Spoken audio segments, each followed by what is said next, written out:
दिल्ली में बीजेपी का एक भव्य ऑफिस बन रहा है। आज इसका भूमि पूजन राष्ट्रीय अध्यक्ष जेपी नड्डा ने किया। ये दफ्तर दीनदयाल उपाध्याय मार्ग के पॉकेट 5 में बनेगा। 850 मीटर में फैला ये दफ्तर 5 मंजिल का होगा, जिसके नीचे पार्किंग जोन होगी। करीब 34 सालों से 14 पंडित पंत मार्ग स्थित सरकारी फ्लैट में दिल्ली बीजेपी का दफ्तर चल रहा है और अब इसे जल्द ही नया ठिकाना मिलने वाला है।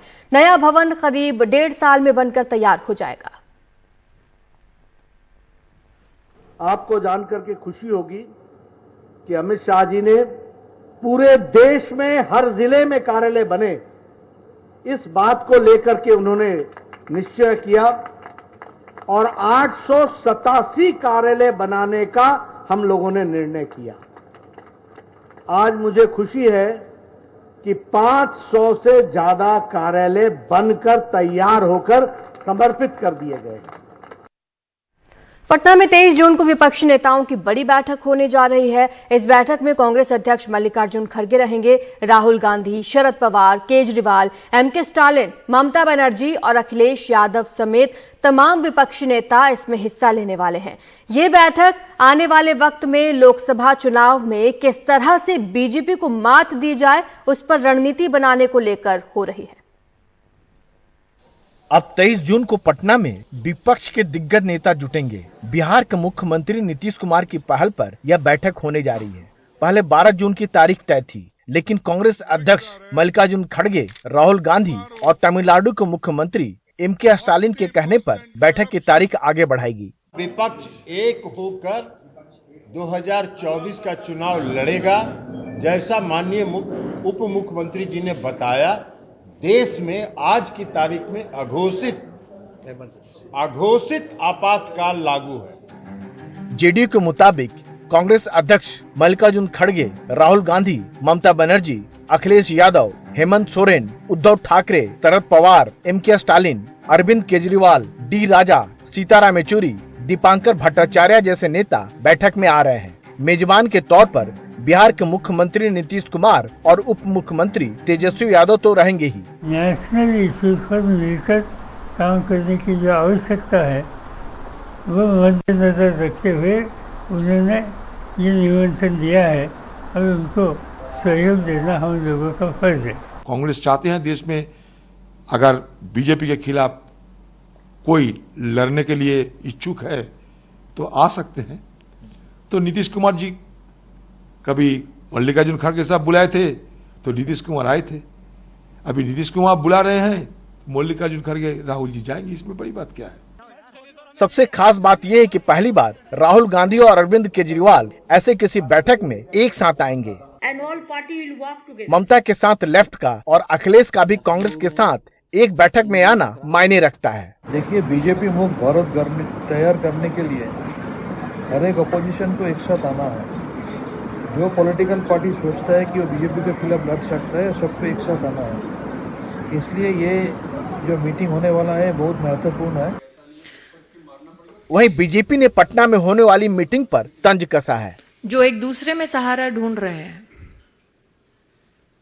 जो खुद अपने पैरों पर खड़े होने के लिए विफल हैं, वो जहां एकत्रित होने वाले हैं यतीन जी, वहीं पर तो 1750 करोड़ का एक पूरा का पूरा ढांचा पानी में बह गया। उनके अरमान भी 2024 में इसी प्रकार से बह जाएंगे, ये मेरा विश्वास है। आप लोग सब लोग जान रहे हैं, अभी कर्नाटका हारे, उससे पहले हिमाचल प्रदेश हारे, आने वाला छत्तीसगढ़ हारेंगे, राजस्थान हारेंगे, मध्य प्रदेश हारेंगे, हरियाणा हारेंगे, दिल्ली हारेंगे, झारखंड हारेंगे।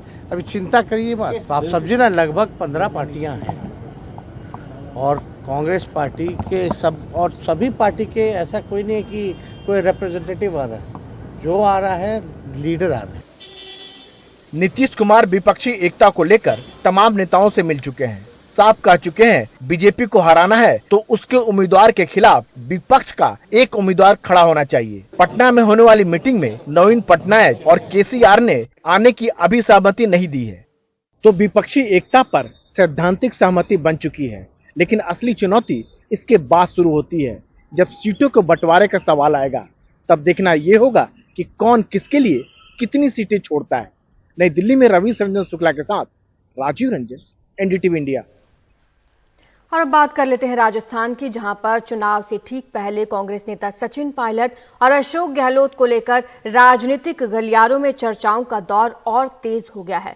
सचिन पायलट और अशोक गहलोत में राजनीतिक खींचतान को कम करने के लिए राजस्थान के तीनों प्रभारी कई दौरे अब तक कर चुके हैं। मुख्यमंत्री अशोक गहलोत का भी एक बयान सामने आया, जहां वो कह रहे हैं कि पायलट और उनके बीच सुलह हो गई है और वो पायलट को तब से जानते हैं जब वो 2.5 साल के थे।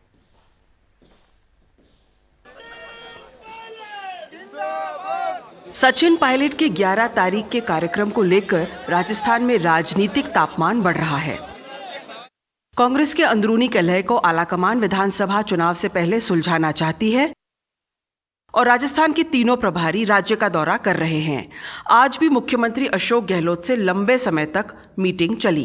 देखिए, हमने 4 घंटे बैठकर अलग अलग बात राहुल जी और खड़गे जी और वेणुगोपाल जी ने इनके साथ बात की है और दोनों की जो बातें थी उनको बड़े ध्यान से और प्यार से सुना गया और दोनों को कहा गया कि आप इकट्ठे मिलकर कांग्रेस के एसेट हैं, दोनों मिलकर काम करेंगे और दोनों ने कहा कि हम दोनों मिलकर काम करेंगे। कांग्रेस के लिए सबसे बड़ी चुनौती सचिन पायलट के 11 जून के कार्यक्रम को लेकर है। इसी दिन सचिन पायलट के पिताजी राजेश पायलट की पुण्यतिथि भी है और पायलट राजनीति से जुड़ी कोई बड़ी घोषणा कर सकते हैं। तो सचिन पायलट नई पार्टी बनाने जा रहे हैं सर 11 जून। मैं आपसे सुन रहा हूं तो मेरा ख्याल ऐसी कोई बात नहीं है, ना ही उनकी पहले मन था ना ही अब मन है उनका। वहीं सचिन पायलट गुट के विधायकों का कहना है कि वसुंधरा राजे के कार्यकाल में हुए घोटाले युवाओं के मुद्दे को लेकर वो अड़े हुए हैं। जो मुख्य रूप से जो बात है कि जो हमारी जो डिमांड है, जो युवा बेरोजगारों के लिए डिमांड है, जो भ्रष्टाचार के खिलाफ जो हमारी डिमांड थी, उसके ऊपर कुछ सकारात्मक कार्रवाई होनी चाहिए, जिससे संदेश जाए कि जो हम विजन लेके निकले थे राजस्थान की धारा के ऊपर, उसका कोई न कोई निस्तारण निकल रहा है। बहरहाल अब कांग्रेस आलाकमान के लिए राजस्थान में सचिन पायलट और अशोक गहलोत की रार चुनौती बनी हुई है। इस विधानसभा चुनाव से पहले सुलझाने के लिए मीटिंगों का दौर जारी है। अब देखना ये होगा कि सचिन पायलट 11 जून के कार्यक्रम में क्या निर्णय लेते हैं। जयपुर से बाल वीरेंद्र सिंह शेखावत के साथ हर्षा कुमारी सिंह, एनडीटीवी इंडिया। विदेश मंत्री एस जयशंकर कल अफगानिस्तान से विस्थापित हुए परिवारों के बीच पहुंचे। परिवारों का दर्द सुनकर बोले कि नागरिकता कानून पर राजनीति करने वालों को यहां आकर इनकी हालत देखनी चाहिए। देखिए रवीश रंजन शुक्ला की रिपोर्ट। अफगानिस्तान में तालिबान के आने के बाद विस्थापित हुए 20 परिवारों से विदेश मंत्री एस जयशंकर ने मुलाकात की। इन 20 परिवारों में कुछ ऐसी महिलाएं भी थीं जिनके पति अफगानिस्तान में हुए आतंकी हमले में मारे गए थे। अफगानिस्तान से विस्थापित परिवारों से मिलने के आधे घंटे बाद जब जयशंकर बाहर निकले तो उन्होंने कहा कि इनको कई समस्याओं का सामना करना पड़ता है, लेकिन नागरिकता कानून पर राजनीति करने वालों को इन परिवारों के हालात को देखना चाहिए।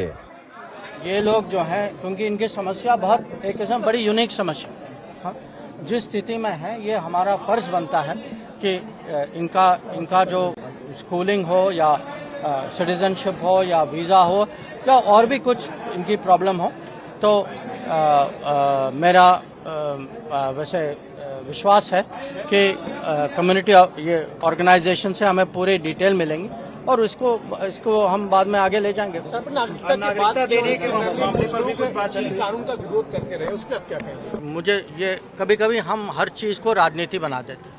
ये राजनीति का मामला नहीं है, ये इंसानियत का मामला है। आपको एक तस्वीर याद होगी, जब अफगानिस्तान पर तालिबान ने कब्जा किया था तब वहाँ पर तमाम सारे जो एक्सट्रीमिस्ट हैं उन्होंने सिख जो लोग रहते हैं वहाँ पर उनके ऊपर में काफ़ी उन्होंने दिक्कतें खड़ी करी, उनके ऊपर हमले हुए और एक गुरुद्वारे से जो है वो गुरु ग्रंथ साहिब को लाते हुए जो है वो एक तस्वीर बड़ी वायरल हुई थी। वो इसी गुरुद्वारे में गुरु ग्रंथ साहिब रखा गया था। न्यू महावीर नगर के इस इलाके में नए और पुराने विस्थापित करीब 10,000 सिख परिवार हैं। इन्हीं में से एक गुरिंदर कौर और दलजीत कौर भी हैं। इन दोनों महिलाओं के पति को अफगानिस्तान में 3 साल पहले आतंकियों ने उस वक्त मार दिया था जब ये काबुल के शर बाजार गुरुद्वारे में मत्था टेकने गए थे। उसके बाद ये भारत आ गईं। अब इनका गुजारा गुरुद्वारे की आर्थिक मदद से चलता है। लेकिन सवाल उठता है कि विदेश मंत्री एस जयशंकर ने अभी क्यों इन परिवारों से मुलाकात की। खाली 12,000 से घर का खर्चे नहीं, छोटे छोटे बच्चे हैं, वो भी खाना मांगते हैं, पीना मांगते हैं, सब कुछ मांगते हैं। हम इसलिए इस केस करके कह रहे हैं कि हमारे साथ ऐसे सरकार खड़ी हो जाए जब तक हमारे बच्चे बड़े ना हो जाएं। जब हमारे बच्चे बड़े हो गए फिर उस टाइम हमारे बच्चे खुद कमाएंगे, चलो हम वो कर देंगे। बीजेपी के महीने भर तक चलने वाले महा जनसंपर्क अभियान के तहत एस जयशंकर को दिल्ली की 4 संसदीय सीटों में जनसंपर्क करने की कमान मिली है। यहाँ सिख मतदाताओं की संख्या अच्छी खासी है। यही वजह है कि एस जयशंकर के साथ सांसद प्रवेश वर्मा और प्रदेश अध्यक्ष वीरेंद्र सचदेवा ने सिख विस्थापित परिवारों से मुलाकात की। इस मुलाकात के पीछे एक सियासी संदेश भी है। नई दिल्ली से कैमरामैन अशोक माहले के साथ रवीश रंजन शुक्ला, एनडीटीवी इंडिया।